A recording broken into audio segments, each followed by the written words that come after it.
തന്നാലും നാഥാ നിൻ ജീവനേ. ദൈവത്തിന് സ്തുതി. ഭൂമിയിൽ മനുഷ്യർക്ക് സമാധാനവും പ്രത്യാശയും എപ്പോഴും എന്നേക്കും. ഞാൻ ലോകത്തിന്റെ പ്രകാശമാകുന്നു, എന്നെ അനുഗമിക്കുന്നവൻ അന്ധകാരത്തിൽ നടക്കില്ല. നടിച്ചത് കർത്താവ് ഈ ഭവനത്തിന്റെ പ്രകാശവും ജീവനുമായിരിക്കട്ടെ.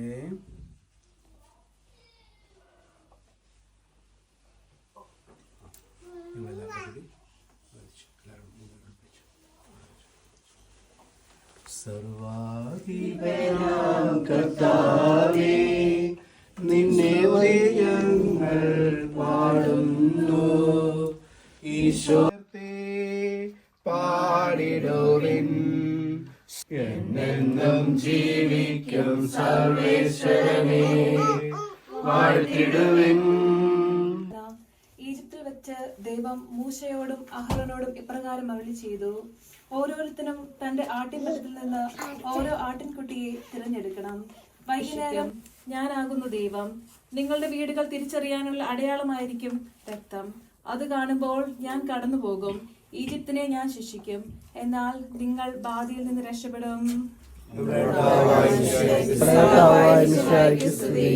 യേശു ജെറീക്കോയിൽ പ്രവേശനത്തോടെ കടന്നു പോവുകയായിരുന്നു.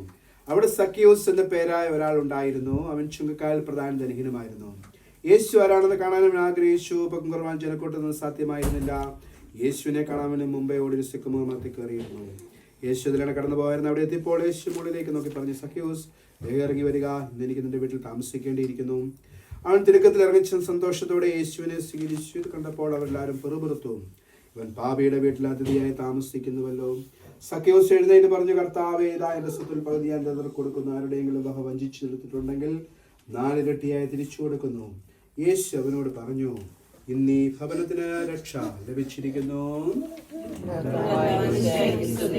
ആൾക്കാരുടെ കുടുംബങ്ങളെ അപകടങ്ങൾ രക്ഷിച്ച കാരുണ്യവാനായ കർത്താവേ, കുടുംബത്തെ ആസ്വദിക്കണമേ. അങ്ങയുടെ തിരുസഭയിൽ സജീവമായി പ്രവർത്തിക്കുന്ന പ്രധാന ഘടകം കുടുംബമാകയാൽ പൈതൃകമായ അനുഗ്രഹം നൽകി ഇതിനെ കാത്തു രക്ഷിക്കണമേ. സന്തോഷത്തിലും ദുഃഖത്തിലും സമ്പത്തിലും ദാരിദ്ര്യത്തിലുമെല്ലാം അങ്ങയുടെ തിരുമനസ്സ് നിറവേറ്റുവാൻ ഈ കുടുംബാംഗങ്ങളെ സഹായിക്കണമേ. അവരുടെ കുടുംബജീവിതത്തെ അനുഗ്രഹിക്കണമേ. കുഞ്ഞുങ്ങളെ സംരക്ഷിക്കുകയും പരിശുദ്ധരായി വളർന്നവരാണ്, അവരെ അനുഗ്രഹിക്കുകയും ചെയ്യണമേ. പിതാവും പുത്രനും പരിശുദ്ധാത്മാവുമായ സർവേശ്വരായ പരിശുദ്ധാത്മാവിന്റെ നാമത്തിൽ അങ്ങനെ തിരുക്കുമാരുടെ ദൈവമേ, ഈ ഭവനത്തിലുള്ള കർത്താവിന്റെ രൂപങ്ങളെല്ലാം ആസ്വദിക്കണമേ. അങ്ങയുടെ മുഖത്തിനായി പ്രതീക്ഷപ്പെടുന്ന ഈ രൂപങ്ങളെല്ലാം ഞങ്ങളുടെ കർത്താവായ ഈശോയുടെ ഓർമ്മ ഞങ്ങളിൽ നിന്ന് നിലനിർത്തട്ടെ. ഇവർ പ്രാർത്ഥിക്കുവാനായി ഈ രൂപത്തിന് മുമ്പിൽ ഒരുമിച്ച് കൂടുമ്പോൾ അങ്ങ് ഇവരുടെ മധ്യത്തിൽ ഉണ്ടായിരിക്കണമേ. പ്രാർത്ഥന സ്വീകരിച്ചവരെ അനുഗ്രഹിക്കുകയും പരിശുദ്ധരായി ജീവിക്കുവാൻ ഇവരെ സഹായിക്കുകയും ചെയ്യണമേ. ഇപ്പോഴും നീക്കും ദിവസത്തെ കുറിച്ചും ആശ്രയിക്കുകയും ചെയ്യട്ടെ. ഇപ്പോഴും നീക്കും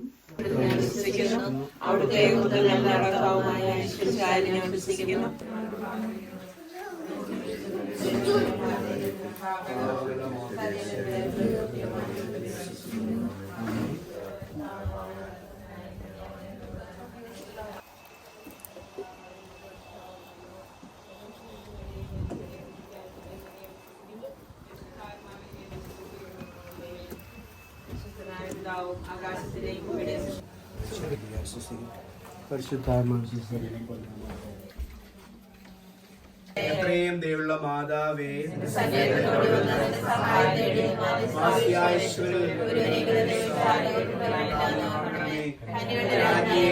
ദൈവത്തിന്റെ സ്നേഹവും പരിശുദ്ധാത്മാവിന്റെ സഹവാസവും ഈ ഭവനത്തോടും ഈ കുടുംബത്തോടും നിങ്ങളുടെ കുടുംബജീവിതത്തോടും മക്കളോട് ഉണ്ടായിരിക്കട്ടെ.